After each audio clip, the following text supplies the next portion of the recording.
రెండు చోట్ల రాశారు. ఆ రెండు చోట్ల కూడా శేవాదేశపు రాణి, శేవాదేశపు రాణి, శేవాదేశపు రాణి అని చెప్పి రాశారు. అసలు ఈ శేవాదేశం ఏంటి? ఆ రాణి ఎవరు? ఆ రాణికి, దేశానికి, ఈ యొక్క క్రిస్టియానికి అంటే ఇజ్రాయెల్ దేశానికి ఆ యొక్క రాజుకు సంబంధం ఏంటి? సంబంధం ఏంటి? మనం చిన్నప్పుడు కొన్ని చందమామ కథలు, కొన్ని కథలలో చూస్తూ వస్తాం. రాజు ఏం చేస్తాడు? రాజు తాను ఆ రాజ్యంలో ఆ సింహాసనం మీద ఉండాలి అని అంటే రాజుకు ముఖ్యంగా ఏం కావాలి? సెక్యూరిటీ కావాలి. సెక్యూరిటీ లేదనుకో ఏమవుతుంది? రాణినే చంపేయచ్చు, మంత్రి చంపేయచ్చు, లేకుంటే రాజు కొడుకు చంపేయచ్చు, ఎవరైనా చంపేయచ్చు. అంతే కదా? ఆ విధంగా రాజుకి ఎప్పుడు కూడా సెక్యూరిటీ కావాలి. ఈ సొలొమోను అనే మహారాజు, సొలొమోను మహారాజు ఎవరు? దావీదు కొడుకు. సొలొమోను మహారాజు ఎవరు? దావీదు కొడుకు. దావీదు కూడా కొంతమంది ఆర్మీ సైన్యాన్ని ఏర్పరచుకున్నాడు. ఆ ఆర్మీలో ఏంటంటే మనం జనరల్గా చూస్తూ ఉంటాం. ఆర్మీలో ఎవరు ఉంటారు? మంచి యవనంలో ఉన్న యవనస్తులు ఉంటారు, బాగా బలాఢ్యులు ఉంటారు, వీళ్ళందరూ ఆర్మీలో ఉంటారు. ఇంకా ఈ మహారాజు ఏం చేశాడంటే ఆ కాలంలోనే, ఎప్పుడు ఇది నేను చెప్పే కథ అంతా ఎప్పుడంటే క్రీస్తు పూర్వము 1000 సంవత్సరాల కంట. కొన్ని పుస్తకాలలో క్రీస్తు పూర్వం 1000 సంవత్సరాలను రాశారు. ఇంకా కొన్ని పుస్తకాలలో క్రీస్తు పూర్వం 550 సంవత్సరాల నుండి 650 సంవత్సరాల మధ్యలో ఇది జరిగిందని చెప్పి చెప్తారు. క్రీస్తు పూర్వం 1000 సంవత్సరాలలో, లేకపోతే 550 నుండి 650 ఆ కాలంలో ఏం చేశాడంటే సొలొమోను మహారాజు పక్షులను, జంతువులను తనకు ఒక సైన్యంగా క్రియేట్ చేసుకున్నాడు. ఎవరు చేసుకున్నాడు చెప్పాలి? పక్షులను, జంతువులను, మనుషులను, వీళ్ళందరే తన సైన్యం అంటారు. ఇప్పుడు పక్క దేశంలో ఒక పక్షికి కొన్ని మాటలు కూడా నేర్పించాడు. పక్షులకి మాటలు నేర్పిస్తే ఆ పక్షి ఎక్కడెక్కడో తిరిగి ఆ అడవులంతా తిరిగేసి ఈయన దగ్గరకు వచ్చి మాట్లాడేదాన్ని. ఎప్పుడు? ఏ కాలం ఇది? చూడండి, ఏ కాలం ఇది? క్రీస్తు పూర్వం క్రీస్తు పూర్వం 550 సంవత్సరాల నుండి 650 సంవత్సరాల మధ్యలోనే ఏం జరిగేది? ఒక రాజు ఒక పక్షిని తీసుకొని ఆ పక్షికి మాటలు నేర్పించి ఆ పక్షిని ఒక సెన్సార్ అంటే ఒక ఆర్మీ లాగా వాడేవాడు. అది వెళ్ళి చుట్టుపక్కలంతా చూసి రాజా పలాంటి చోట పలాంటి జరుగుతుంది, పలాంటి చోట పలాంటి జరుగుతుంది అని మొత్తం ఇన్ఫర్మేషన్ మొత్తం గ్యాదర్ చేసేది. గ్యాదర్ చేసి ఆ ఇన్ఫర్మేషన్ మొత్తం తీసుకొచ్చి మళ్ళీ రాజుకి చెప్తూ ఉండేది. సో ఈ విధంగా జరిగే క్రమంలో ఒక పక్షి ఉండేదంట. ఆ పక్షి పేరు ఏంటంటే హోపీ. పక్షి పేరు ఏం పేరు? హోపీ. ఈ హోపీ అంటే తెలుగులో ఏమంటారంటే కూకుడు గువ్వ. తెలుగులో ఏమంటారండి? కూకుడు గువ్వ. ఈ కూకుడు గువ్వ అనేది మన దేశంలో చూడండి, ఇది ఆఫ్రికా ఖండంలో ఉంటుంది. ఎక్కడ ఉంటుంది? ఆఫ్రికా ఖండంలో ఉంటుంది. ఈ ఎలా ఉంటుందండి? పక్షి రంగురంగులుగా ఉంటుందండి, కలర్ఫుల్ ఉంటుందండి. దాని తలపైన ఒక కిరీటంలా ఉంటుందండి. ఆ కిరీటంలో ఉండేదంటే ఈకలు ఉంటాయి. కిరీటంలాగా ఈకలు ఉంటుందండి. చాలా బాగా ఉంటుందండి ఈ పక్షి. ఈ పక్షి గొప్పతనం ఏంటంటే మనము కొన్ని ఇది చేయొచ్చు, ఇది చేయకూడదు, ఇది మంచి, ఇది చెడు అని అంటే అది నేర్చుకొని ఒకవేళ ఎక్కడైనా చెడు జరుగుతుంటే వచ్చి మనకు చెప్పేస్తున్నాను, ఇలా చెడు జరుగుతుంది అని చెప్పి చెప్తాను. అటువంటి పక్షి ఇది. పక్షి పేరు ఏం పేరు చెప్పాలి? హోపీ. తెలుగులో ఏమంటాం? కూకుడు గువ్వ. కూకుడు గువ్వ. కాబట్టి ఈ కూకుడు గువ్వ ఎలా ఉంటుంది? రంగురంగులుగా ఉంటుంది. దీని తల మీద ఏముంటుంది?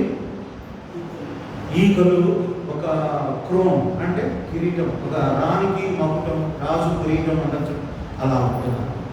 అలా ఉంటే దీనికి కూడా సొలొమోను మహారాజు కొన్ని నేర్పించాడు అన్నమాట. ఏం నేర్పించాడంటే దేవుణ్ణి ఎలా ఆరాధించాలి, దేవునికి ఎలా బలిపీఠము కట్టాలి, దేవునికి బలి ఎలా ఇవ్వాలి, దేవునికి దహన బలి, అవి ఏదైతే ఆచారాలు ఉన్నాయో ఆచారాలను అన్నింటినీ కూడా ఈ పక్షికి బోధపరిచాడు. ఎవరు? ఏ రాజు? సొలొమోను మహారాజు. సొలొమోను మహారాజు దావీదు కుమార్. ఈ విధంగా చెప్పి ఆ పక్షిని వదిలేశాడు.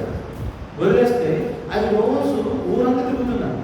ఊరంతా తిరిగి సాయంత్రానికి మళ్ళీ రాజు దగ్గరికి వచ్చి, రాజా, మీ రాజ్యంలో పలాంటి ఊళ్ళో పలాంటి వాడు వచ్చేసి మీరు చెప్పినట్లు చేయట్లేదు, వేరే అన్ని దేవతలను పూజిస్తున్నాడు అని చెప్పి అన్నీ వచ్చేసి తండాలు చెప్పే విధంగా చెప్తూ ఉండేది. ఆయన వినేది, వాళ్ళని పిలిచేది, మీరు ఎందుకు ఇలా చేస్తున్నారు, ఎందుకు అలా చేస్తున్నారు అని చెప్పి వాళ్ళని మాట్లాడి పంపించేవాడు.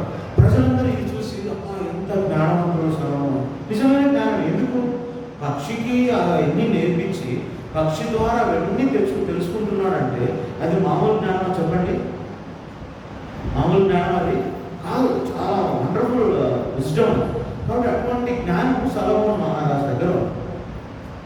ఒకసారి ఏమైందంటే ఈ పక్షి కనపడలేదా, చాలా రోజులు రాలేదంట. చాలా రోజులు రాలేదు, ఎక్కడెక్కడ తిరిగిందో ఏం జరిగిందో చాలా రోజులు కనపడలేదు. ఈ పక్షి రాకపోయేసరికి సొలొమోను మహారాజు కూడా బెంగ పుట్టింది. ఎక్కడికి వెళ్ళింది, రోజు నాతో మాట్లాడేది కదా, ఎక్కడికి వెళ్ళింది, ఎటు వెళ్ళింది, ఎవరు పట్టుకున్నారు, ఎవరైనా వాయిదా కొట్టారా దీన్ని అని చెప్పి సొలొమోను మహారాజుకు బెంగ పుట్టింది. సో బెంగ పుట్టితే తర్వాత కొన్ని రోజులకి, అంటే కొన్ని నెలల తర్వాత ఆ పక్షి మళ్ళీ వచ్చింది. మళ్ళీ వచ్చి కనబడింది. కనబడుతుంటే చాలా సంతోషం అనిపించిందంట. ఓపి ఎక్కడికి వెళ్ళాను నువ్వు, నేను చాలా మిస్ అయిపోయాను, నేను నాకు కనబడుతుంటే ఇన్ని రోజులు ఎక్కడ కాకున్నాను. ఏమి లేదు మహారాజా, నేను ఒక దేశానికి వెళ్ళాను. ఆ దేశం పేరు షేబా. దేశం పేరు షేబా దేశానికి వెళ్ళాను. షేబా దేశానికి వెళ్తే ఆ దేశంలో ఏం చేస్తున్నారంటే జనులందరూ ఒక సూర్యుడిని ఆరాధిస్తూ ఉన్నారు. సూర్యుడిని లేకపోతే వేరే విగ్రహాలను, వీటన్నిటిని ఆరాధిస్తూ ఉన్నారు. తీరు చూస్తే ఆ దేశాన్ని పరిపాలించేది ఎవరంటే ఒక ఉమెన్, ఒక స్త్రీ దేశాన్ని పరిపాలిస్తూ ఉంది. కానీ దేశం చాలా బాగుంది. నన్ను కూడా పట్టుకున్నది. వాళ్ళు నన్ను పట్టుకుంటే నేను వాళ్ళతో మాట్లాడి మీ యొక్క కీర్తి మొత్తం వాళ్ళకి చెప్పేశాను. ఇలా జరుగుతుంది రాజ్యం, అలా జరుగుతుందని చెప్పాను. వాళ్ళని కొన్ని రోజులు వాళ్ళ దగ్గర ఉంచుకున్నారు. తర్వాత వదిలారు, నేను మీ దగ్గరకు వచ్చాను అని చెప్తున్నాను. ఎవరు చెప్పారు? హోపి అంటే ఎవరు? కూకుడు కువ్వ చెప్పిందన్నమాట. ఎవరు చెప్పింది? సొలొమోను మహారాజుకి చెప్పిన తర్వాత ఇలా కొన్ని రోజులు అయిన తర్వాత ఇప్పుడు మనం చదివితే అర్థమవుతుంది. షేబా దేశపు రాణి సొలొమోను మహారాజు యొక్క జ్ఞానం అంతటిని విని ఆయన పరిశోధించడం కొరకు ఎక్కడికి వచ్చిందంట? ఎక్కడికి వచ్చింది? ఏదో చదవట్లేదు, చూడండి ఒకసారి. 2వ దినవృత్తాంతములు 9వ అధ్యాయము. షేబా దేశపు రాణి సొలొమోనును గూర్చిన ప్రసిద్ధిని వినినప్పుడు గూఢమైన ప్రశ్నల చేత సొలొమోనును శోధింపవలనని కోరి మిక్కిలి గొప్ప పరివారమును వెంటబెట్టుకొని గంధవర్గములను విస్తారము బంగారమును రత్నములను ఒంటెల మీద ఎక్కించుకొని యెరూషలేమునకు వచ్చెను. అంటే ఆమె దగ్గర ఏమేమి ఉన్నాయి చెప్పాలి? ఆమె దగ్గర ఏమేమి ఉన్నాయి? మా నిద్రపోవుడు రాణి గురించి ఉంటున్నాం. పాతకాలం మహా కథలు విని జరిగినవి. నిద్రపోతే ఎలా చెప్పండి? రాణి దగ్గర ఏమున్నాయి? బంగారు ఉన్నాయి, తర్వాత ఇంకా రత్నములు ఉన్నాయి, తర్వాత గంధవర్గములు ఉన్నాయి. గొప్ప పరివారం. ఈ పరివారం అంతటినీ తీసుకొని ఎక్కడికి వెళ్తుంది? ఎక్కడికి వెళ్తుంది? యెరూషలేములో సొలొమోను మహారాజు దగ్గరికి వెళుతుంది. సొలొమోను మహారాజు దగ్గర ఏముంది? సొలొమోను మహారాజు దగ్గర ఏముంది? జ్ఞానం ఉంది. వినాలి, సొలొమోను మహారాజు దగ్గర ఏముంది? జ్ఞానం ఉంది. ఆ జ్ఞానం తెలుసుకునే దానికోసం వెళ్ళిపోతుంది. ఎన్నో దేశాలు, ఎన్నో రాష్ట్రాలు అన్నీ నడుచుతూ ఒంటరి మీద ప్రయాణిస్తూ ఇక్కడికి వచ్చింది. జనరల్గా చూస్తే ఈ ఆఫ్రికా ఖండంలో యెమెన్ అని ఒక దేశం ఉన్నాడు. ఆ ప్రాంతాన్ని కూడా పరిపాలించింది. ఇథియోపియా అనే ఒక ప్రాంతాన్ని కూడా పరిపాలించింది. అంటే చీర చూస్తే ఈమె ఆఫ్రికన్ లాగా చెప్పొచ్చు మనం. అక్కడ పరిపాలించింది అంటే ఒక ఆఫ్రికన్ లాగా చెప్పొచ్చు. ఆఫ్రికన్స్ అంటే ఎలా ఉంటారు? నల్లగా ఉంటారు కదా. ఆఫ్రికన్స్ ఎలా ఉంటారు? నల్లగా ఉంటారు. నల్లగా కూడా కూడా చాలా అందంగా ఉండేదంటే ఇక బ్లాక్ బ్యూటీ అని రాస్తారు. చాలా నల్లగా ఉన్నా కూడా చాలా అందంగా ఉండేదంట. ఇటువంటి ఆమె సొలొమోను మహారాజు దగ్గరికి వచ్చింది. సొలొమోను మహారాజు దగ్గరికి వచ్చినప్పుడు ఆమె దగ్గర ఏముంది? బంగారం ఉంది, రత్నములు ఉన్నాయి, వెండి ఉంది, గొప్ప పరివారం ఉంది. ఆమె కింద ఒక రాజ్యం ఉంది, గొప్ప రాజ్యం అంటారు. ఈజిప్టు ఆమె దగ్గరే ఉన్నది, ఇథియోపియా ఆమె దగ్గరే ఉంది, ఏమన్ ఆమె దగ్గరే ఉంది. ఇన్ని రాజ్యాలు ఆమె కింద ఉన్నాయి. అయినా కూడా జ్ఞానం కోసం ఏం చేసింది? సొలొమోను దగ్గరికి వచ్చింది. మనం కూడా కొన్ని సందర్భాలలో ఎవరైనా ఒక మంచి మాట మనకు చెప్తూ ఉన్నప్పుడు మన చెవులు దాన్ని వినిపించుకోవాలన్నమాట. అందుకే బైబిల్లో ఒక మాట రాస్తారు, వినుటకు తొందరపడాలంట, మాట్లాడడానికి నిదానించాలంట. కానీ మనం రివర్స్ చేస్తాం. ఎవరైనా ఒక మాట మనకు చెప్తూ ఉంటే అంటే కాదన్నా వినండి, నేను చెప్తాను వినండి అంటే మనం వినేదానికి అంత ఎక్కువ చూపించాం, ఇంట్రెస్ట్ చూపించాం. మాట్లాడేదానికి ఎక్కువ ఇంట్రెస్ట్ చూపిస్తాం. నేను మాట్లాడాలి, నలుగురిలో నేను మాట్లాడేది మిగిలిన ముగ్గురు వినాలి, అంతేకాని పక్కనోడు మాట్లాడేది నేను వినకూడదు. కాబట్టి నుంచి మంచిది మనం నేర్చుకోవాలి. ఎక్కడైనా సరే మందిరంలో కూర్చున్నప్పుడు దేవుని మాటలు వినడానికి ఇష్టపడాలి. దేవుని మాటలు వినడానికి ఇష్టపడాలి. దేవుని మాటలు కానీ ఎవరైనా మంచి మాటలు చెప్తున్నా కూడా దాన్ని వినేదానికి ఇష్టపడాలి. అంతేకాని దాన్ని త్రోసిపుచ్చి మళ్ళీ మనం మాట్లాడేదానికి ఇష్టపడకూడదు. ఒకటి దీని నుంచి మనం నేర్చుకోవాలి. తర్వాత రెండవదిగా ఏం చేసింది? మా షేబా దేశం నుంచి ఇక్కడికి వచ్చింది. అంటే ఈ స్టోరీ అంతా నాకు ఎలా దొరికిందంటే ఇదే స్టోరీ పురాణంలో కూడా ఉంది. షేబా దేశపు రాణి గురించి దాంట్లో ఆమె పేరు కూడా రాశారు. ఆమె పేరు ఏంటంటే మకేదా. ఏం పేరు ఆమె పేరు? మకేదా. షేబా దేశపు రాణి పేరు మకేదా. షేబా అంటే ఏంటి? షేబా అంటే ఏంటి? గ్లోరీ ఆఫ్ కింగ్ అని అంటారు. అంటే రాజు యొక్క మహిమ. ఇంకా ప్రామిస్ అంటారు, దేవుడిచ్చిన వాగ్దానం. దేవుడిచ్చిన వాగ్దానం. కాబట్టి ఈ షేబా అక్కడి నుంచి దేవుడు రాజు యొక్క మహిమ ఆ ప్లేస్ నుంచి మకేదా ఎక్కడికి వచ్చింది? సొలొమోను మహారాజు దగ్గరికి వచ్చింది. సొలొమోను మహారాజు దగ్గరికి వచ్చిన తర్వాత ఈ సొలొమోను మహారాజు దగ్గర ఆమె సుమారు 6 నెలల కాలం ఉన్నది. ఎన్ని రోజులు ఉండేది? 6 నెలలు ఉన్నది. ఈ 6 నెలలు ఆమె అతన్ని శోధిస్తూ ఉండేదంట. రోజు ఎలా శోధిస్తూ ఉండేది? పరిపాలన ఎలా చేస్తున్నాడు, ఈ ప్రాబ్లమ్స్ వస్తే ఆ సమస్యలకు ఏ విధంగా జవాబు చెప్తున్నాడు అని చెప్పి ఆమె శోధిస్తూ ఉండేదంట. ఈ సొలొమోను మహారాజు ఒక కండిషన్ పెట్టాడు, నువ్వు నా రాజ్యంలో నుంచి ఏదైనా తీసుకొని పోవచ్చు, కాకపోతే అది ముందు నన్ను అడిగి నాకు ఇష్టమై నేను నీకు ఇస్తేనే తీసుకెళ్ళాలి, లేకపోతే నువ్వు దాన్ని తీసుకెళ్ళకూడదు అని చెప్పి కండిషన్ పెట్టాడు. ఎవరు? సొలొమోను మహారాజు. అలా కండిషన్ పెట్టి ఏం చేసేవాడంటే రోజు స్పైసీ ఫుడ్ పెట్టేవాడు. స్పైసీ ఫుడ్ అంటే బాగా కారం, గడ్డు కారం, గొడ్డు కారం. ఆ కారం పెట్టేసేవాడు. నీళ్ళు ఇచ్చేవాడు కాదు. కారం పెట్టేవాడంట, నీళ్ళు ఇచ్చేవాడు కాదు. నీళ్ళు ఇవ్వకుంటే ఏమవుతుంది? దత్తుగా అవుతుంది. ఆమె నీళ్లు తాగుదామని పోయినప్పుడల్లా ఆమె శిక్షించేవాడు. అలా ఆమెను వచ్చేసి చేస్తూ వచ్చేవాడు. అంటే ఆమె ఈయన కూడా పరిశీలిస్తూ వచ్చేవాడు. రాణి ఎంత స్ట్రాంగ్గా ఉండాలి, ఒక రాజ్యాన్ని పరిపాలించే రాణి ఎంత స్ట్రాంగ్గా ఉండాలి అని చెప్పి ఆమెను కూడా ఈ సొలొమోను మహారాజు పరిశీలిస్తూ వచ్చేవాడు. తర్వాత నెక్స్ట్ చూద్దాం, చూడండి. ఈ 2వ దినవృత్తాంతాల గ్రంథంలోని 9వ అధ్యాయము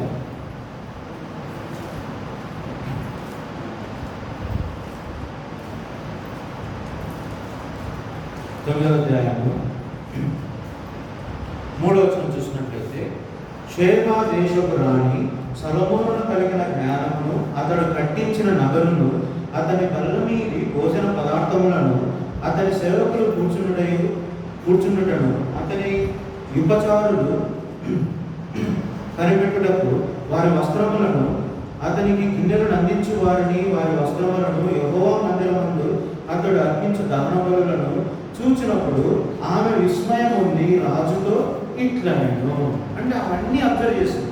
ఏం అబ్జర్వ్ చేసింది? ఉదయాన్నే ఏం చేస్తున్నాడు, ఎలా దేవునికి ఆరాధన చేస్తున్నాడు, తర్వాత తన రాజ్యమును ఏ విధంగా పరిపాలిస్తున్నాడు, ఇవన్నీ అబ్జర్వ్ చేసింది. అబ్జర్వ్ చేసిన తర్వాత ఆమె అనేమాట ఏంటి? నీ కార్యములను గురించి జ్ఞానము గురించి నేను నా దేశమందు వినిన వర్తమానము నిజ వర్తమానమే కానీ నేను వచ్చి దాని కనులారా చూచు వరకు వారి మాటలను నమ్మకింటుని.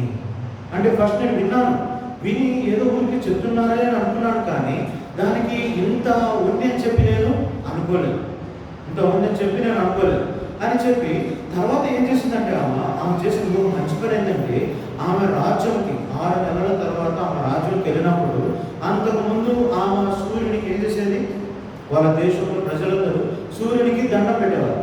ఆ సూర్యునికి దండం పెట్టేది ఇవన్నీ తీసేశాను.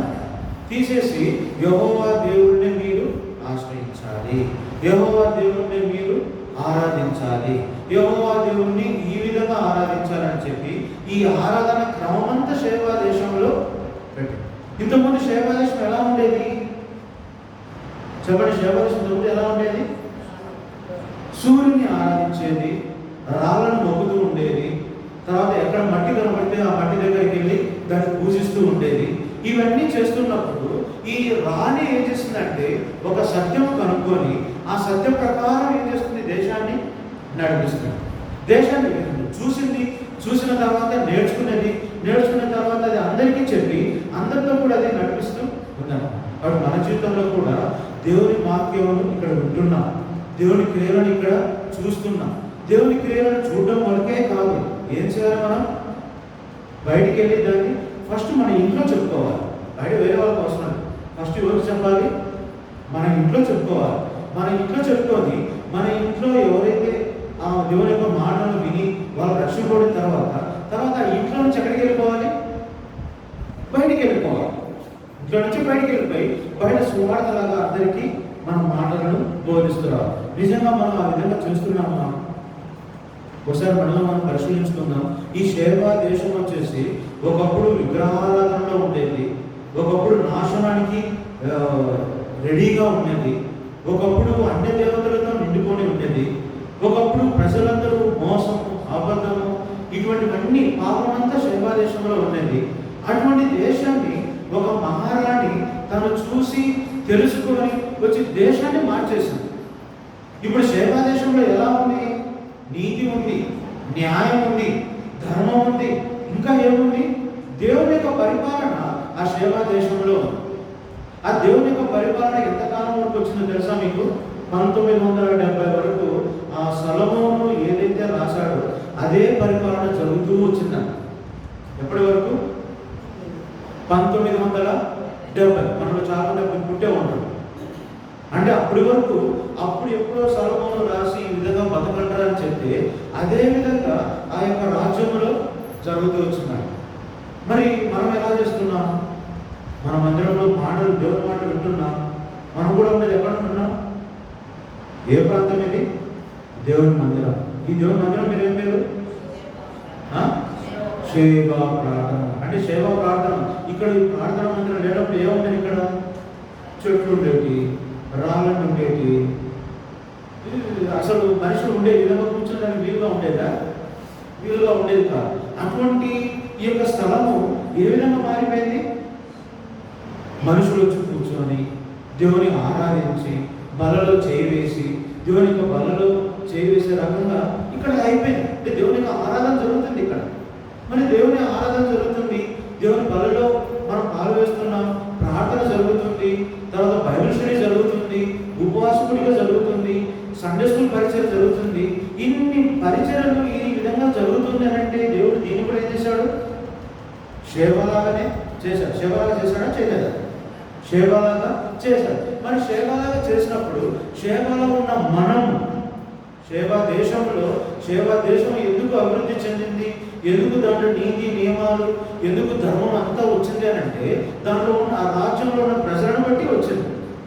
కాబట్టి ఈ షేబాలో కూడా అటువంటి రాజ్యం కావాలి, అటువంటి ప్రజలు కావాలి, ఆ విధంగా నీతి న్యాయము ఆ విధంగా పాపం అనేది లేకుండా సో నీతిగా బ్రతికే వాళ్ళు కావాలి అంటే ఎలా అవుతుంది సేవ నీతి మంతురాలు అని ఎలా చెప్తాం మనం?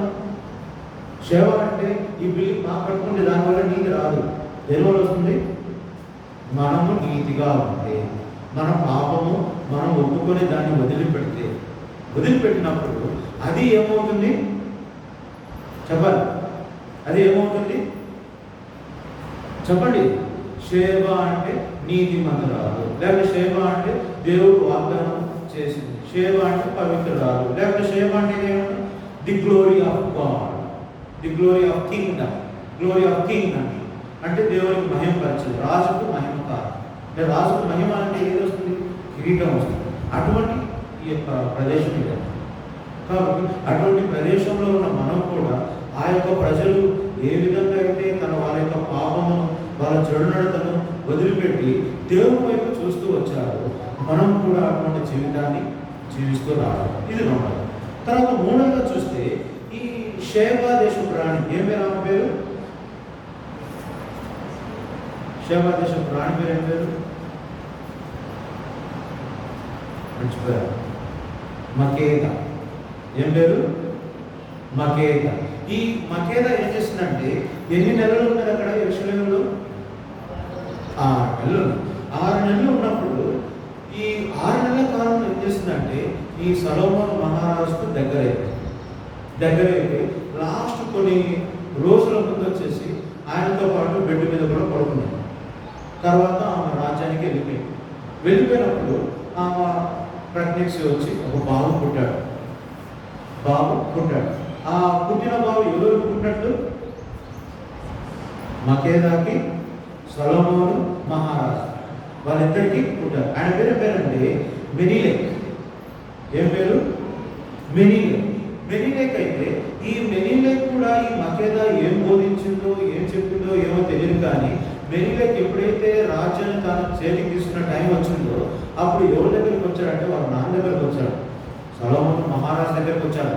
వచ్చి ఈ విధంగా నేను రాజ్యాన్ని రాజుగా తీసుకోబోతున్నాను, నాకు కొన్ని పాలనా దక్షతలు నేర్పించు అని చెప్పి అడిగాడు. అడిగినప్పుడు ఆయన నేర్పించాడు. దాన్ని ఏమని రాశారంటే రాయల్ సొలొమోనిక్ డైనస్టీ అని చెప్పి రాశారు. అంటే సొలొమోను గారు రాసిన పాలనా దక్షతలు అంటే ఎలా పరిపాలించాలి అని చెప్పుకొని రాసిచ్చారు. ఇప్పుడు మనం కూడా ఏం చేస్తున్నాం? రాజ్యాంగం రాసుకున్నాం. ఎవరు రాశారు రాజ్యాంగాన్ని? ఎవరు రాశారమ్మా? అంబేద్కర్ రాశారు. అంబేద్కర్ రాజ్యాంగం రాశారు. ఇప్పుడు వరకు మనం ఏం చేస్తున్నాం? దాన్ని మన కోసం దాన్ని మార్చుకున్నామా? మార్చట్లా. దాన్ని అంటే ఒబే చేస్తూ వచ్చాం. అప్పుడు సొలొమోను ఏదైతే రాజ్యాంగం రాసి ఆ మెనీలెక్ ఇచ్చాడో ఆ మెనీలెక్ వచ్చేసి దాన్ని వాళ్ళ దేశంలో ఒక రాజ్యాంగంలా స్థిరపరిచి ఏ రాజు వచ్చినా దీన్నే పాటించాలి అని చెప్పి చేసి సో 1970 వరకు దాన్ని అలానే పాలిస్తూ దాన్ని అలానే రాజ్యాంగబద్ధంగా జరుగుతూ వచ్చింది. కాబట్టి ఇక్కడ చూస్తే ఈ యొక్క పిల్లలు కూడా ఏం చేశారు? దేవుని పాలనా దక్షత ఎలా ఉంది, దేవుని మందిరంలో ఎలా ఉంది, దేవుని మందిరానికి ఎలా రావాలి, దేవుని మందిరంలో మన పిల్లలను మనం ఎలా పెంచుకోవాలి, ఇవన్నీ ఈ యొక్క మెనీలెక్ వచ్చేసి వాళ్ళ రాజ్యంలో ఉన్న పిల్లలకి ఎలాగైతే నేర్పించాడో మనం కూడా ఏం చేయాలంటే మన పిల్లలకి నేర్పించాలి. మన పిల్లలకి నేర్పిస్తూ రావాలి. అవును, ఇక్కడ ఈ సేవా మందిరానికి వెళ్తున్నామంటే సేవ అనేది మామూలు పేరు కాదు. సేవ అంటే దానికి చాలా హిస్టరీ ఉంది. ఆ దేశం ఇంతకుముందు దేవునికి విరోధంగా ఉంది, ఇప్పుడు దేవునికి చాలా దగ్గరగా అయిన దేశము సేవ. ఈ సేవా దేశంలో క్రిస్టియానిటీ ఉండేది, జూస్ ఉండేవారు, ముస్లిమ్స్ ఉండేవారు, చాలా మంది ఉంటారు. కానీ 1970 వరకు క్రిస్టియానిటీనే దాన్ని పరిపాలిస్తూ వచ్చారు. క్రిస్టియానిటీని బేస్ చేసుకొని పరిపాలిస్తూ వచ్చారు. కాబట్టి ఈ సేవా దేశంలో ఉన్న మనం కూడా, సేవా మందిరంలో ఉన్న మనం కూడా ఈ మధ్యాహ్న కాల సమయంలో దేవుడు మనకు సెలవిస్తూ వచ్చేది ఏంటంటే సో మనం ఎక్కడైతే పడిపోయామో, ఎక్కడైతే జారిపోయామో అవన్నీ మనం గుర్తు తెచ్చుకొని దాని నుంచి దూరంగా ఉండి దేవుని కొరకు జీవించాలి. ఇంతకుముందు మనలో ఉన్న జీవితాన్ని మొత్తం ఏం చేయాలి? దూరం చేయాలి. సేవలో ఉన్న ప్రజలు ఎలాగైతే ఉన్నారో మనం కూడా ఆ ప్రజల్లాగా దేవుని కొరకు జీవించే జీవితాన్ని మనం జీవించాలి. ఓకే, సో ఇది సేవ అంటే అర్థం. సేవ అనే దానికి స్టోరీ. ఇప్పుడు చెప్పండి, షేబ అనే పేరు ఎందుకు మనం చూడాల్సి వస్తుంది? షేబాకు దేవుని మన బైబిల్లో ఉన్న సంబంధం ఉందా లేదా? ఉంది. ఎలా సంబంధం ఉంది? పక్షి ద్వారా సంబంధం. ఏం పేరు ఆ పక్షి పేరు? ఏ పేరు పక్షి పేరు? కోపి. కోపి అంటే కూకుడు గువ్వ. మర్చిపోతున్నాను సార్. కోపి అంటే కూకుడు గువ్వ. ఆ కూకుడు గువ్వ ద్వారా ఆ షేబా దేశపు రాణి సొలొమోను మహారాజు దగ్గరకు వచ్చి ఆమె మారడమే కాకుండా ఆమె దేశాన్ని మార్చేసింది. కాబట్టి మనం కూడా ఏం చేయాలి? ఈ షేబాలో ఉన్న మనం కూడా సో ఆ విధంగా ఆ మహారాణి ఎలా అయితే తన దేశాన్ని మార్చిందో మనం మన దేశాన్ని మార్చాల్సిన అవసరం లేదు. కానీ ఫస్ట్ మన ఇంట్లో తర్వాత మన చుట్టుపక్కల మార్చుకుంటే చాలు. సో ఇది మొదటి. తర్వాత రెండవదిగా చూద్దాం, కీర్తనల గ్రంథం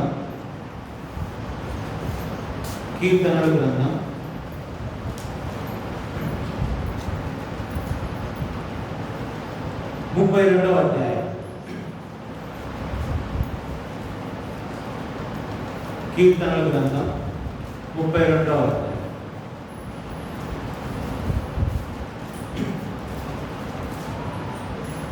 ఇక్కడ ఒక ఫస్ట్ 2 వచనాలు చదువుకుందాం. తన అతిక్రమములకు పరిహారం నొందినవాడు, తన పాపమునకు ప్రాయశ్చిత్తం నొందినవాడు ధన్యుడు. యెహోవా చేత నిర్దోషిని ఎంచబడిన వాడు, ఆత్మలో కపటము లేనివాడు ధన్యుడు. ఇక్కడ దావీదు మహారాజు ధన్యుడు అని చెప్పి 2 సార్లు చెప్తున్నాడు. ఎప్పుడెప్పుడంట? తన అతిక్రమములకు పరిహారం నొందినవాడు, తన పాపమునకు ప్రాయశ్చిత్తం నొందినవాడు ధన్యుడు. యెహోవా చేత నిర్దోషిని ఎంచబడినవాడు, ఆత్మలో కపటము లేనివాడు ధన్యుడు. ఇది చాలా మోస్ట్ ఇంపార్టెంట్ అన్నమాట. ఈ యొక్క గ్రంథం 32వ అధ్యాయం తర్వాత 51వ అధ్యాయం, ఈ 2 కూడా ఎంతో ప్రాముఖ్యత కలిగిన అధ్యాయం. ఈ కీర్తనలు ఎందుకు ప్రాముఖ్యత కలిగిన అధ్యాయాలు అంటే, దావీదు మహారాజు ఒక పాపం చేస్తాడు. ఎటువంటి పాపం చేస్తాడంటే చాలా దారుణమైన పాపం చేస్తాడు. చాలా దారుణమైన పాపం చేసినప్పుడు అది చేసిన తర్వాత రచించింది 32వ అధ్యాయం. చేసిన తర్వాత రచించింది 32వ అధ్యాయం. తర్వాత దేవుడు ఆయన క్షమించిన తర్వాత అది రాసింది 51వ అధ్యాయం. పాపం చేశాడు. కొన్నిసార్లు సందర్భాల్లో మనం క్రైస్తవులమైనప్పుడు మన పక్కింటి వాళ్ళు కానీ, ఎదురుంటోళ్ళు కానీ, ఇలాంటి వేరే వాళ్ళు కానీ సినిమా పోలం అని తీసుకెళ్తారు. హాల్కి, థియేటర్కి తీసుకెళ్తారు. మనకి ఇష్టం ఉండదు, వెళ్ళడానికి ఇష్టం ఉండదు. పోగులు మనం మందిరానికి పోతున్నాం కదా, మనం అటువంటి పనులు చేయకూడదని చెప్పి మన మనసులో ఉంటుంది. కానీ వాళ్ళు ఏం చేస్తారంటే కొంచెం మనల్ని పోలంరా ఏముంటుంది, నువ్వు ఇంట్లో టీవీ చూస్తూ అదే టీవీలో చిన్న బొమ్మ ఉంటుంది, ఆడిపోతే పెద్ద బొమ్మ ఉంటుంది, అదే తేడా ఏముంది, ఊరు ఒకటే కదా, ఆడ 7 రంగులే 6 రంగులే, అదే పెద్ద రంగు చూద్దాం, అడిగిపోయి చూద్దాం అని చెప్పి తీసుకెళ్తాం. మనం మనసులో ఉంటుంది ఏమైంది, చిన్నదే కదా, ఏమైంది అని చెప్పి వెళ్ళిపోయి సినిమా చూస్తాం. సినిమా పోయిద్దాం, ఆడ కూర్చుంటాడు. కూర్చొని చూసినంతసేపు ఏమనిపిస్తుంది, మనసులో తనుతూ ఉంటుంది, ఎందుకు వచ్చావు, నువ్వు రావాలి కదా, ఎందుకు వచ్చావు అని చెప్పి మనసులో తనుతూ ఉంటుంది. అది దేవుడు బయటకు వస్తుంది. బయటకు వచ్చిన తర్వాత దేవుడు నిన్ను పోవాకు అని చెప్పాడు. కానీ నువ్వేం చేసావు? సినిమాకు పోయావు. కాబట్టి తప్పు ఎవరు చేశారు? నువ్వే తప్పు చేశావు. నువ్వు ఎవరు చెప్తారు? సైతాన్ చెప్పాడు. ఎవరు చెప్తారు? సైతాను చెప్తాడు. అంటే సైతాను 2 వర్షాలు మాట్లాడు. ఫస్ట్ మనతో తప్పు చేయించేది సైతాను. 2వ వర్షం ఏం చెప్తుంది? నువ్వు తప్పు చేసేది వేరే చేసేది సైతాన్. కాబట్టి సైతాన్ మాటలకి మనం దూరం. ఇక్కడ దావీదు మహారాజు విషయంలో కూడా ఇదే జరిగిందన్న. సైతాను అతను ఏం చేసిందంటే ప్రలోభ పెట్టి ఆయన కూడా రంగురంగుల ప్రపంచాన్ని చూడాలనుకున్నాడు. చూశాడు, పాపం చేశాడు. పాపం చేసిన తర్వాత భయం వేసింది. ఈ భయం వేసినప్పుడు ఏం చేశాడు? నిజమే కదా, వాళ్ళు చేసిన తప్పులకి పరిహారం పొందితే, వాళ్ళు చేసిన పాపానికి ప్రాయశ్చిత్తం పొందితే వాడు ధన్యుడు. ఎందుకు? ఈయనకు ధన్యత్వం రాలా, దేవుడు ఇచ్చాడో లేదో తెలియదు, ఆ క్షణం వరకు తెలియదు. కాబట్టి దేవుడా నన్ను కూడా ధన్యునిగా చేయి, నన్ను కూడా ధన్యునిగా చేయి, నేను నీ దగ్గర ఒప్పుకుంటున్నాను అని చెప్పి దావీదు మహారాజు వచ్చేసి ఆ దేవుని దగ్గర అడుగుతున్నాడు. నిజంగా మనం కూడా ఏంటంటే, మనము ఈ దేవుని వాక్యం విన్నప్పుడు ప్రతి ఆదివారం ఏం చేస్తారంటే బల్లకు ముందు చిన్న హెచ్చరిక ఇస్తారన్నమాట. ఏదో ఒక హెచ్చరిక. ఈరోజు దేవుడు మనకి ఇచ్చిన హెచ్చరిక ఏంటి? షేబా దేశం అనేది అంతకుముందు ఎలా ఉండేది? అన్య దేవతలు పూజించే స్థలము, అన్య దేవతలు ఉండే స్థలము, మోసము, అన్యాయము, అక్రమము అలా ఉంటూ వచ్చింది. కానీ ఎప్పుడైతే దేవుడు వచ్చేసి ఆ దేశంలోకి వెళ్ళాడో అప్పుడు దేవుడిని షేబా దేశం ఆరాధిస్తూ వచ్చింది. కాబట్టి మన జీవితంలో కూడా అటువంటి జీవితం, అంటే దేవుడికి విరోధంగా ఉండే జీవితం ఉంటే కన్నా అన్య దేవతలను ఆరాధించే జీవితం మనం, అన్య దేవతలు అంటే ఏదో కాదు, మనం చేసే మోసం కానీ, అబద్ధం కానీ, లేకుంటే వ్యభిచారం కానీ, సిగరెట్లు కానీ, సారాయి కానీ, లేకపోతే ఏది చిన్నవి చేసినా కూడా అవన్నీ అన్య దేవతలను ఆరాధించడమే అన్నమాట. మనం ఏదో 4 రాళ్ళు పెట్టుకుని ఇంట్లో దండేసింది అదొక్కటే ఆరాధన కాదు. అది కాకుండా ఇవి అన్ని దాని కిందకే వస్తాయి. ఏంటంటివి? అబద్ధం ఆడకూడదు, మోసం చేయకూడదు, తర్వాత చట్టమాటలు మాట్లాడకూడదు. మనం నోరు తెలిస్తేనే వచ్చేదేవి అంటే వచ్చేస్తుంది. కోపం వచ్చిందంటే మనలో ఉండేవాడు బైబిల్ తీసి పక్కన పెట్టంటే తర్వాత చూద్దాం పొజిషన్లోకి వెళ్ళిపోతాం. దేవుడు లేదు, ఆ గుడి లేదు, ఏం లేదు కదా, ఇంత అన్యాయం జరుగుతుంటే దేవుడు వచ్చి కాపాడతారంటే పొజిషన్కి వెళ్ళిపోతాం కోపం వచ్చింది. కాబట్టి వీటన్నిటిని మన జీవితంలో ఏం చేయాలా? జీవితంలో నుంచి ధర్మేసేయాలి. జీవితంలో అవన్నీ ఉండకుండా దేవుని యొక్క రాజ్యానికి మనం స్కోపు ఇస్తూ రావాలి. కాబట్టి ఈ యొక్క దావీదు మహారాజు కూడా ఏం చేశాడు? తన అతిక్రమములకు పరిహారం పొందినవాడు, తన పాపములకు ప్రాయశ్చిత్తం పొందినవాడు ధన్యుడు. యెహోవా చేత నిర్దోషిని ఎంచబడిన వాడు, ఆత్మలో కపటము లేనివాడు ధన్యుడు. కాబట్టి ఆత్మలో కపటం ఉండకూడదు. యెహోవా చేత నిర్దోషిని ఎంచబడాలంట. మనం తప్పు చేసాం, ఇవన్నీ జరగాలి దేవుడా, నువ్వు నన్ను నిర్దోషిగా ఎంచాలి అని చెప్పి మళ్ళీ ఆయనకి ఎప్పుడు జరిగింది ఇదంతా? 51వ అధ్యాయం చూస్తే అక్కడ ఇవన్నీ వచ్చాయి. ఎలా వచ్చాయి చూడండి. దేవా నీ కృప చొప్పున నన్ను కరుణింపుము, నీ వాత్సల్య బాహుల్యం చొప్పున నా అతిక్రమం తుడిచివేయము, నా దోషం పోనట్లు నన్ను బాగా కడుగుము, నా పాపం పోనట్లు నన్ను పవిత్రపరచుము, నా అతిక్రమములు నాకు తెలిసే ఉన్నాయి. నేను చేసిన అతిక్రమం అంటే క్రమము కాని విషయాలన్నీ, అవన్నీ నాకు తెలుసు. కాబట్టి అవన్నీ నాకు తెలుసు, ఇంకా నేను చేయనవి. కాబట్టి నా అతిక్రమాలన్నీ నువ్వు తుడిచివేయి. కాబట్టి దేవుని వాక్యాన్ని ఒకసారి మనం ఆలోచిద్దాం. అందరూ మోకరించండి. ఒకసారి మనం ఆలోచిద్దాం. దేవుడు మనకు మాట్లాడుతూ వచ్చాడు, షేబా దేశాన్ని మనకు చూపిస్తూ వచ్చాడు, దావీదు మహారాజును మనకు చూపిస్తూ వచ్చాడు. నిజంగా మన యొక్క హృదయంలో కూడా ఇంకా అటువంటి అన్య దేవతలకు సంబంధించినవి ఏవైనా ఉన్నాయా? ఇంకా మోసం ఏమైనా ఉందా? ఇంకా అబద్ధం ఏమైనా ఉందా? ఇంకా చెడు మాటలు మాట్లాడేది ఏమైనా ఉందా? ఒకసారి మనం పరిశీలించుకుందాం. ఎవరికి తెలియకుండా గమనం ఏమైనా చేస్తున్నామా? ఎవరితోనైనా కాని మాటలు మాట్లాడుతున్నామా? ఎవరితోనైనా నేను క్రైస్తవులని చెప్పి చేయకూడని పనులన్నీ చేస్తున్నామా? ఎక్కడైనా దేవుని నామమునకు మహిమ కలగడానికి మహిమ కలగకుండా చేస్తున్నామా? ఒకసారి మనం ఆలోచిద్దాం. మనల్ని మనం పరిశీలించుకుందాం, ప్రార్థించుకుందాం. ఒకవేళ మనం తప్పు చేస్తుంటే దేవుడు నన్ను క్షమించు, నాకు షేబా దేశాన్ని చూపించావు, షేబా దేశంలో నీ యొక్క వెలుగు, నీ యొక్క మాటలు, నీ యొక్క రాజ్యం వచ్చినప్పుడు ఆ దేశం మొత్తం మారిపోయింది. దేశంలో ఉన్న అన్య దేవతలు మొత్తం నశించిపోయారు. దేశంలో ఉన్న అన్య దేవతలకు ఆరాధించే క్రమం మొత్తం వెళ్ళిపోయింది. దేవుడు నేను క్షేమ మందిరానికి వస్తున్నాను, కానీ నా జీవితంలో ఇంకా అన్య దేవతలకు ఆరాధిస్తూనే ఉన్నాను. నేను ఇంకా నాలో చెడు అనే అన్య దేవతలు చాలా ఉంటున్నాయి.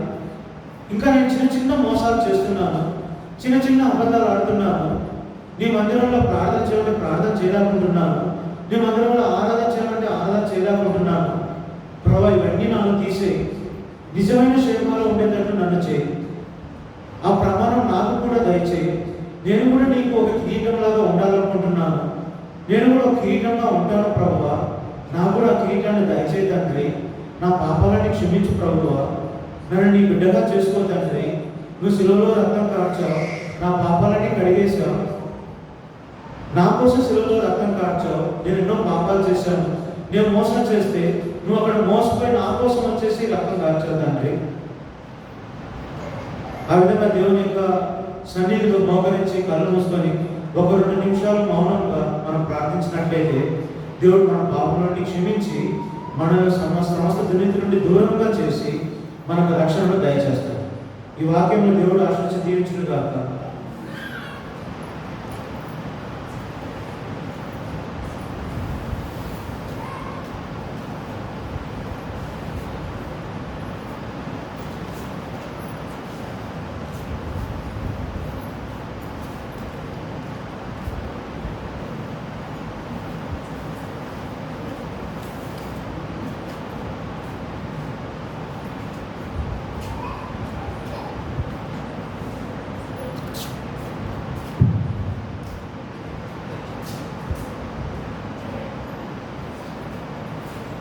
ప్రార్థన చేస్తాం.